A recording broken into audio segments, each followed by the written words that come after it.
Түн қабырғасы сыз тартқан жатақхананың терезесінен жел ысқырып тұр. Жағдайы жоқ әйел мен екі баласы бір бөлмелі жатақханада тұрады. Сырттай қарасаң өмір сүріп жатқан отбасы сияқты. Бірақ бұл бөлмеде ұйқы да, тыныштық та, адамдық та қалмаған еді. Балаларының бірі ұл, жасы 10-нан енді асқан, қарындасы 8-де. Төсекке ерте жатады. Жатады деген аты ғана, шын мәнінде көрпеге бүркеніп, түннің басталуын қорқып күтеді. Анасы арақтың иісі сіңіп кеткен көйлекпен бір еркекке есік ашты. Кір, бүгін тек өзіміз дейді сыбырлап.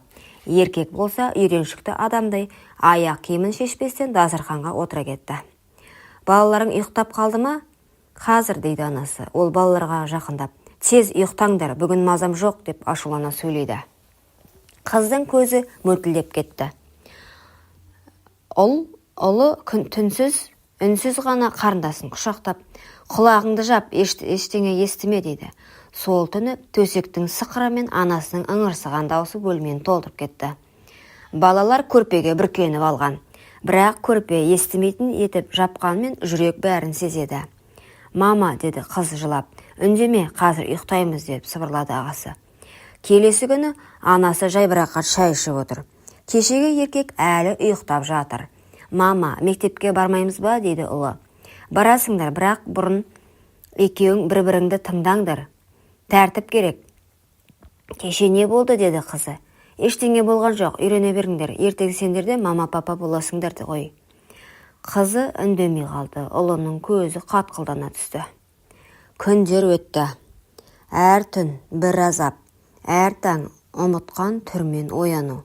Көңілдестер ауыса берді. Бірде ұзын, бірде семіз, бірде арақымыр, бірде бәлеқор. Бірақ бәріне ортақ нәрсе балалардың көзінше шешелерімен жатын бөлмеге енетін еді. Балалар, қарамаңдар, ұйықтаңдар деп айқайлағанымен қабырға жұқа, дыбыс өктем, жүрек сезім тал. Бір таң, анасы кір жуып жатқан, ұлының көзі сабын емес бөтелке толы пакетке түсті. Анасы күнде кешке келіп, түнде басқа адамға айналатын. Кейде жылап, кейде күліп, кейде боқтап, кейде ыңырсып. Балалардың әкесі жоқ. Сұрай қалсаң шешелері бір жауапты қайталай беретін. Ол сендердің болашақтарыңды бұзатын адам еді, мен оны кетірдім. Бірақ шындық басқа еді. Әкелері өз балаларын жақсы көретін, қарапайым құрылысшы болатын. Бірақ әйеліне еркек жетпейтін. Жаңадан тапқан көңілдесімен бірге болу үшін балалардың шешесі күйеуіне алаяқтық жасады. Қоймадағы заттарды ұрлап, соның күнәсін еріне жапты.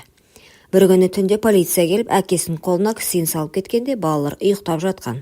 Сол кеткеннен оралмады.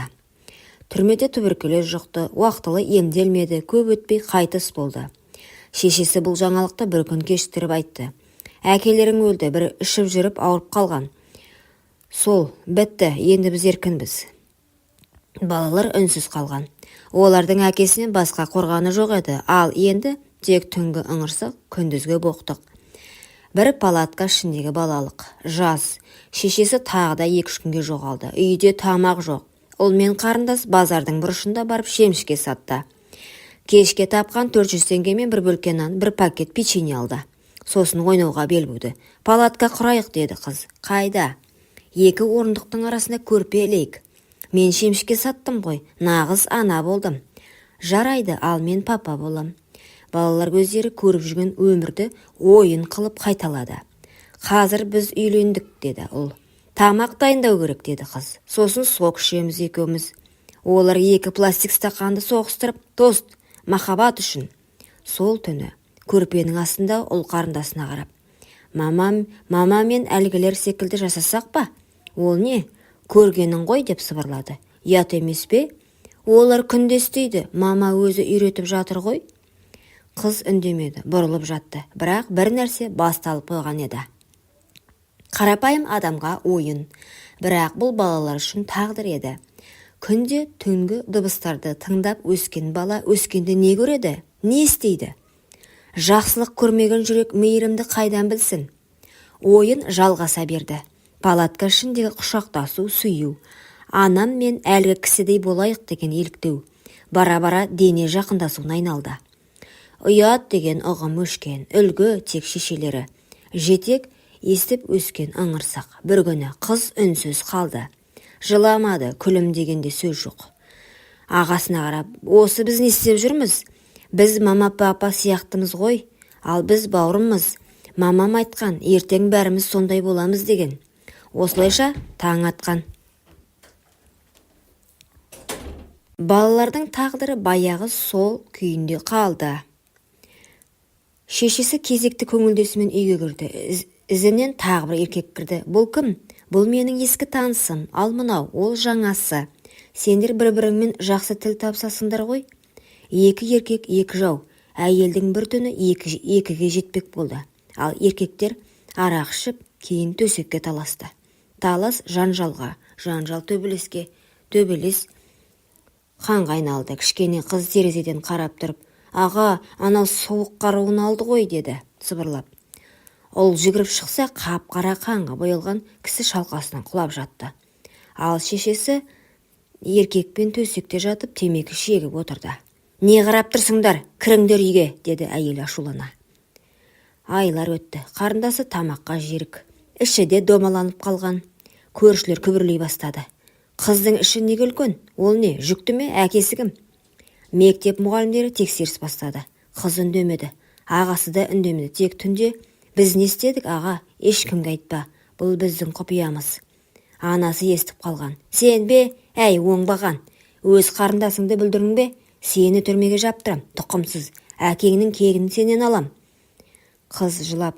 Мама, ол тек мені жақсы көрді. Басқа ешкім мені жақсы көрген жоқ. Анасы қолындағы шәйнекті ұлының бетіне лақтырды. Шәйнек бос болатын. Бірақ баланың жан дүниесін қайнатуға жетіп-ақ жатты. Қыздың іші дөңгеленіп кеткен. Ауыл арасында өсек тарады. Кімнен, не істеген? Өз ағасынан ба? Не масқара? Мектепте ешкім бетіне тура қарамайтын. Мұғалімдерден үндемейтін. Өйткені бәрі сезіп отыр. Бұл жай ғана бала емес, бұл қайғының құрбаны. Абортқа апару керек, деді шешесі. Ақша жоқ, бірақ қалайда тауып алам. Ол күнді әртүрлі еркекпен жолығып жүрді. Бірінен 5.000, бірінен 3.000, түнгі сағат 12-де үйге келіп киімін лақтырып. Сендерге тамақ емес, өлгеннің тірісін тірілтетін ақша тауып жүрмін, деп айқайлайтын. Анасының көзі қанталап, даусы шықпай қалатын кездері көбейді. Ашулы, ішімдік сіңген, бірақ шаршаған әйел күнде өзімен өзі ұрсып жүретін. Ақыры жүктілік уақыты өтіп кетті. Аборт жасауға кеш болды. Дәрігер қарап, қызыңыз босанады, бірақ баланың жағдайы ауыр болады, деді. Қыз тек басын изеді, бірақ іші қанжылап тұрды. Босанатын ол, ал ұялатыны бүкіл ауыл. Сол күнде келді. Ауру сәбидің шері. Қанға боялған босану палатасында жас қыздың жанайқай шықты. Кішкентай ғана аурухана терезесінде түн ортасында нәрестенің әлсіз жылаған даусы естілді. Бірақ балада жүрек кемістігі бар, өкінішке қарай ұзақ өмір сүрмейді. Қыз баласын бір рет қана құшағына алды. Қарады. Көздері туа салысымен жұмылып бара жатты. Мама, мен баламды жақсы көрдім, бірақ ол маған кешірім айтып кеткендей болды. Бала 4 күннен кейін шетінеп кетті. Оны жатақхананың артында бейітке ешкім айтпай көміп тастады. Халық үнсіз қалған жоқ. Өз бауырынан бала тудырған қыз екен, ағасы қарындасын бұзған екен. Бұл отбасы лағнетке ұшыраған деген сөздер көбейді. Мектептен қуылды, тұрмыстан қуылды, ауылдан. Екеуі бір-біріне жабысып қаңғып жүрді. Кейде тамақ таппай аш жатты. Кейде біреудің үйінің алдында шемішке сатып, тиын тебені су сатып ішті. Анасы бір күнде үйде құлап түсті. Жатыры жарылып кеткен. Көңілдестер ауыстырып жүрген денесі енді бұзылып жатты. Мен кім болдым? Мына өмірге не қалдырдым? Қызым, кешір, ұлым, кешір. Жедел жәрдем шақырылмады. Көршілер бұрылып та қараған жоқ. Ол жалғыз қайтыс болды.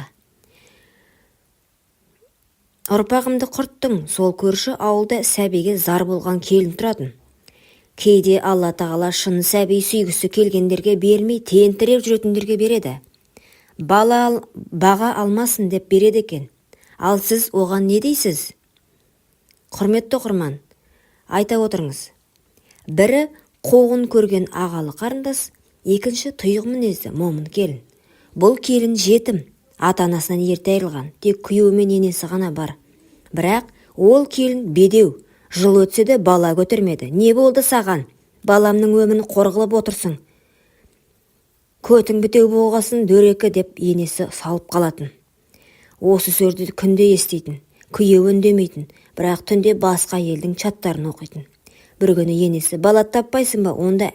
Ондай әйел не керек? Қатын деген құрсақ, бала, ұрпақ. Келін үнсіз қалатын. Жанарында от та жоқ, үміт те жоқ. Ауылдың бір шетіндегі саман үйдің алдынан жалаң аяқ бала жүгіріп өтті. Апа, қарындас ағасынан бала көтеріп, бала шетінеп кетіпті дейді ғой. Бүкіл ауыл дүрсілкіндіріп жайтты, сүйінші сұрағандай болып. Ауыл бір сәтте абыр-сабыр болып кетті. Жұрттың аузында тек бір сөз: қара бет. Ауылдан қуайық, бұл біздің топыраққа дақ. Мұндай бұзықтарды көрген соң балаларымыз не болады, деді. Ешкім бір ауыз жұбату айтқан жоқ. Ағасы шелекке нан, бір бүтілкі су алып шығып кетті. Арттарынан ит қыңсыла берді. Қыз жүріп келе жатып тоқтады, ағасына қарап. Аға, мен жындана бастадым ба? Менің балам өлген жоқ қой, дейтін.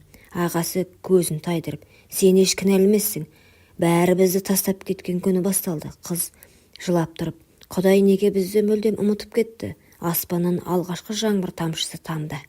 Бірақ ол бұл адамдардың көз жасынан салмақсыз еді. Қаланың шетінде бір қираған аялдама бар. Жанында шіріген қорап, астында жыртық көрпе, жүгері салынған қалта мен сәби кейпіндегі қуыршақ. Ағасы күндік жұмысқа кеткен, құрылыс қалдығын жинайды. Қыз қуыршаққа қарап, тірісің бе? Не үшін келдің мына жарық дүниеге, деп жылайды. Ол жермен сөйлесіп, қуыршақпен ұйықтауға жатып қалды. Бірнеше күн белгісіз қабірдің басына барып кетпеді. Тілі күрмеле бастады, күлсе жылайды, жылынса ән айтады. Көздер шарасынан шығып бір нүктеге қадалып тұратын болды. Содан бастап естен айрылғалы белгілі болды. Ол қала шетіндегі бос ғимаратқа кіріп, бір қуыршақ тауып алды да, «Міне балам, аман, күліп отыр», деп жұрттан жасырып өсіре бастады. Ол жұмыстап алмай, ұяттан қайда барарын білмей, бір күні жұмысшылар жатақханасынан қуылды. Қаланың темір жол бекетінде қаңғып жүргенде, бір әйел оған нан бербеді, ол жылап жіберді. Сен бірінші адамсың, маған адамша қараған. Киімі жыртық, аяқ киімі жоқ, шашы кір, даусы сыбыр. Ол бомж болып кетті. Көше тазалайды, қоқыстан нан іздейді, кейде өзі де түсінбейтін сөздер айтып, өз-өзімен сөйлесіп кетеді. Бір қайырымды әйел журналистке айтып отыр. Ол ешқашан жаман болған жоқ. Жетім өсті, анасы маскүнем еді, әкесі түрмеде қайтыс болды. Балалықтары болмаған адамдар қалай дұрыс адам болып өседі? Қызын да кінәлай алмайсың, ұлын да. Кінә бізде, қоғамда, көре тұрып үнсіз қалған бізде де. Қыз тым қатты еді, жел ысқырып темірді де тілгілегейтіндей. Қар көшелерге төсек салып тастағандай қалың. Ол бұрын бір қыз үшін бәрін қиған ұл, бүгінде ешкімнің есінде жоқ бір көлеңке. «Қалдық нан болса бересіз бе?» деді. Кассир әйел ернін жиырып. «Бомждарға тегін тамақ берілмейді», деді. Сол түні қаланың шет жағында қаңыраған аялдамада жыртық пальтосына оранып, қолын денесіне басып, көзімен аспанға қарап жата берді. Жанынан өтіп бара жатқан адамдар байқамады. Тек бір ит қасына барып мұрнын иіскеп тұрды, қыңсылап кейін шегінді. Таңертең бір әйел аялдамаға келіп есікке қараса, «Мынау тірі ме?» деді де жүгіріп полиция шақырды. Полиция келді, жедел жәрдем келді, халық жиналды. Бірақ ол әлде қашан қатып қалған еді. Ол өлгенде ғана әйелдер жылап бастады. Байғұс бала, кішкентай кезінде тәп-тәтті еді ғой. Бұлай қиналып өмір сүргенін білсем, бір табаннан апарып беруші едім ғой. Сол баяғы қарындасы үшін бәрін құрбан еткен бала ғой бұл. Шешесін кінәлайық, бәріне сол кінәлі. Кейбіреулер күбірлеп, анасы маскүнем, шешесімен бірге ойран болған отбасы, қызы да есінен ауысқан. Қазір қуыршақпен сөйлесіп жүреді екен. Сол баласы шетінеп кеткеннен кейін қыз мүлдем басқа адам болыпты, деді. Ол қарапайым, ешкімге керексіз бір шұңқырға жерленді. Туысы жоқ, ел танымайды. Қолында беймәлім мәйіт деп жазылған бір қағаз берілді.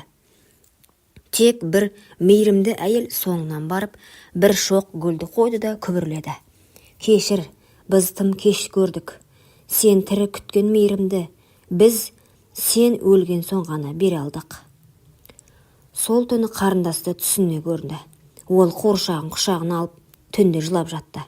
Түсінде ағасы келіп, мен енді ауырмаймын, тоңбаймын, анамды көрдім деді. Қыз көзін ашқанда, аға, кетпеші деді, бірақ жауап болмады.